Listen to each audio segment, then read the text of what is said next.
Hello, everyone. A very good evening. We are going to discuss a very complex subject of Himachal, and that is Himachal's history. We will discuss about the ancient history of Himachal first, and then we will go about the history of Himachal district-wise. So today is a starting. Friends, I'm a little bit short of time, so I'm not able to prepare the slides. But I will try to simplify this very complex subject with my own studies and little bit study material which is I'm having at present. So we will discuss first the the first race which inhabit this particular region. So, when we talk about the first race which inhabit or entered this particular Himalayan region or Himachal was Munda speaking Kularian people. We can say Munda speaking Kularian people, or other name to this particular race is given Proto-Australoid. Proto-Australoid. At present, this particular race is found, the traces of this race have been found in Chota Nagpur plateau of India. The story of entering of this particular race in this Himachal region goes like this. At that time, Indus Valley civilization was at its peak. When the Indus Valley people spread up to the Indo-Gangetic plains. At that time, the Indo-Gangetic plains were inhabited by these Kolarian people. So this particular race of Kols, we can say Munda speaking Kularian people as a Kols. So these Kol people fled to northward and entered Himachal Valley. Uh, so there is a mention of these Kols in Vedic as well as post-Vedic literature. In Vedic literature, they are called Dasas, Dasayus, and Nishadas. Dasas, Dasayus, and Nishadas. In post-Vedic literature, there is a mention of Kols people. People is like Kinnars, Nags, and Yakshas. Kinnars, Nagas, and Yakshas. Uh, before discussing any other fact, we will discuss about the Aryans. Uh, the Aryans are the most powerful race which has ruled the world till today. The origin of the Aryans is from Central Asia.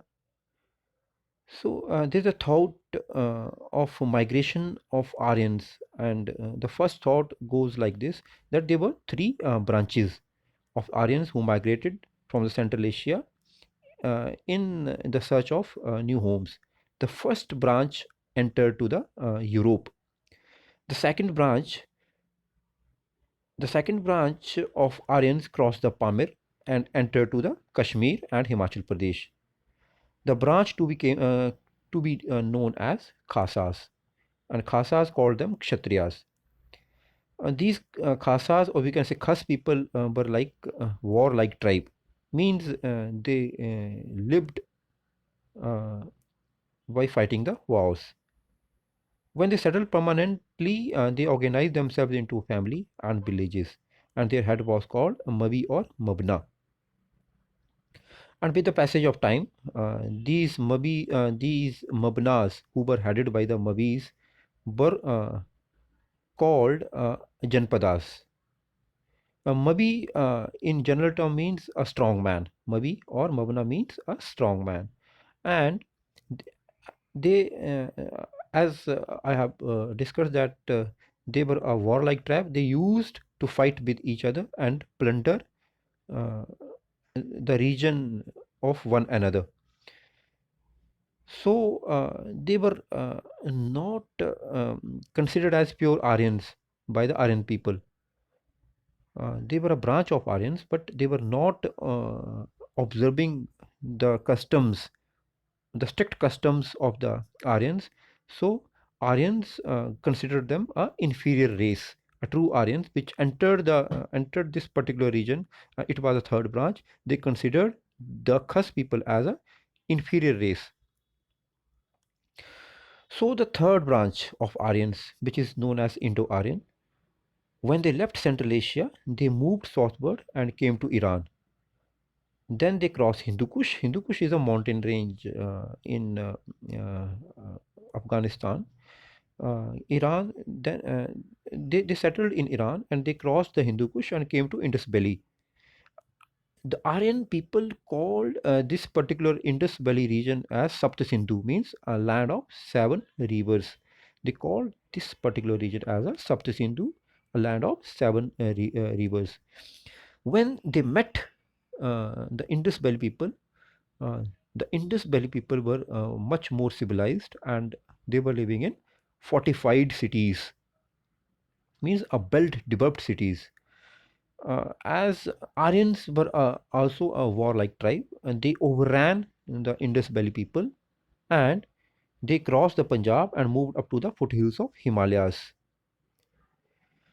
At that time, the dark skinned dwellers, whom the Aryans called the Sayus, offered a strong resistance.